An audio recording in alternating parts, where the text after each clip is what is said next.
Nagbukas ang pelikula sa isang grupo ng mga humanoid na may kakaibang kulay, na umuusbong mula sa mga tangke sa isang laboratorio. Ang mga siyentipiko na responsable sa mga nilikhang ito ay sina Dr. Cory at Dr. Nain. Ang kanilang amo na si Lord Jaguar ay nagpaplanong gamitin ang mga biohuman na ito upang maghiganti kay Master Pogi. Dahil hindi pa nababayaran ni Master Pogi si Android 18 ang premyong hinihingi niya para sa kanyang pagpayag na talunin siya sa 25th World Martial Arts Tournament, sinimulan ni Android 18 na wasakin ang bahay nito.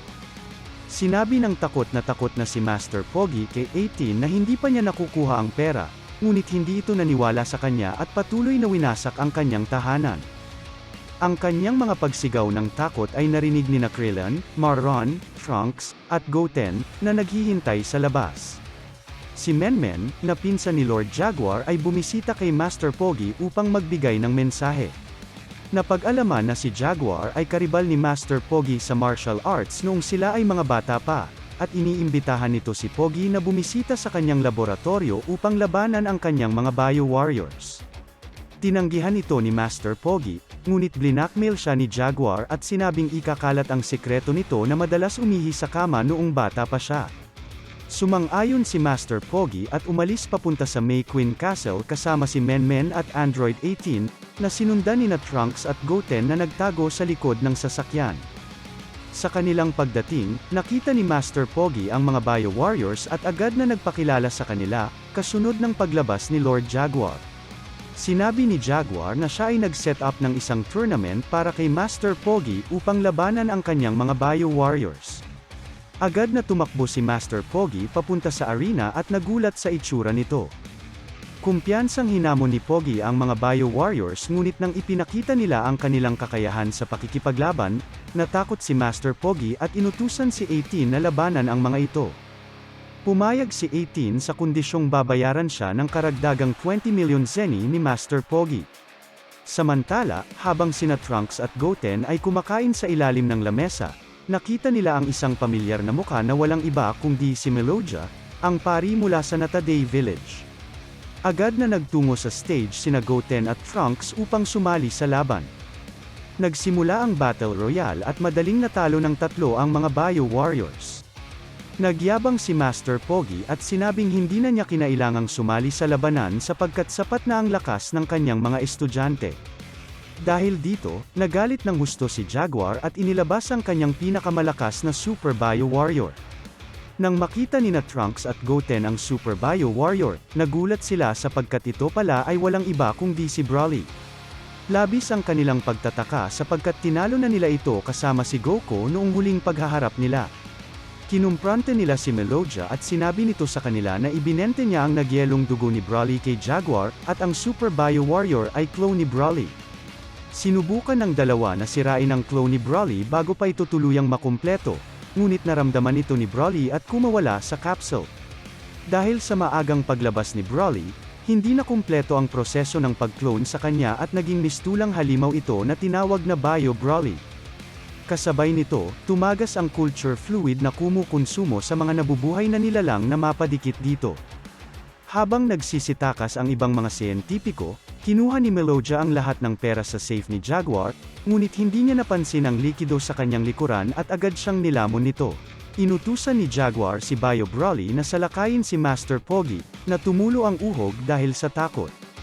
Inutusan niya si 18 na labanan ang halimaw at pumayag ito kapalit ng karagdagang 20 million zeni. Nilabanan ni 18 si Bio Broly ngunit hindi niya kaya ang lakas ng halimaw. Ibinaling ni Bio Broly ang kanyang atensyon kay Master Pogi, na humingi ng timeout at nagpanggap na masakit ang tiyan. Iniligtas siya ni Trunks at sinabihan siyang patunayan ang kanyang lakas sapagkat siya ang world champion. Hinarap ni Trunks at Goten si Bio Broly, at sa kanilang labanan, tila nakakasabay ang dalawang batang Saiyan sa lakas ng halimaw.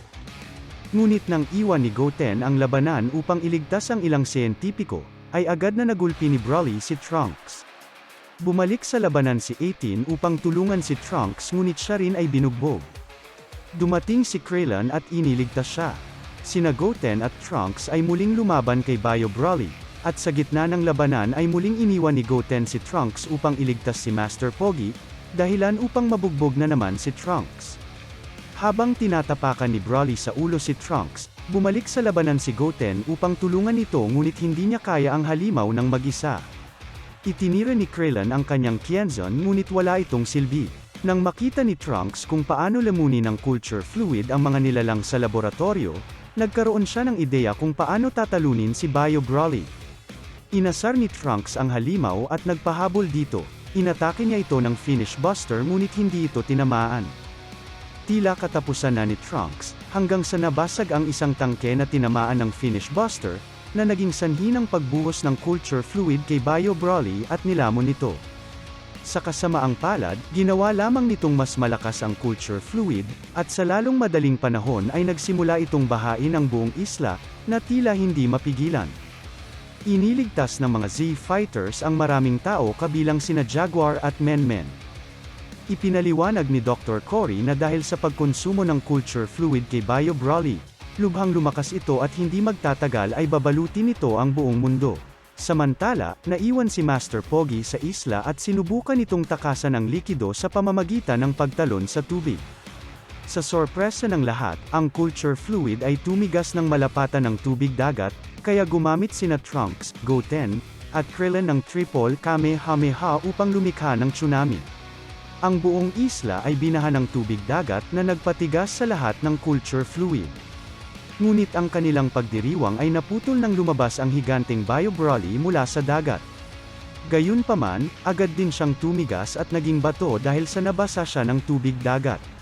Nang makita ang kanilang pagkakataon, agad na pinasabog ni Goten at Trunks ang higanteng estatwa ni Bio Broly, na tuluyang nagbura ng bakas ni Broly sa universe. Samantala, sa kabilang mundo, ipinaalam ni Bubbles kay Goku na si Broly ay nagdudulot ng gulo sa impyerno at kailangan siyang pigilan ni Goku at Pikkon. Nagustuhan niyo ba ang movie recap na ito? Mag-subscribe at paki-like na rin for more videos like this. Maraming salamat!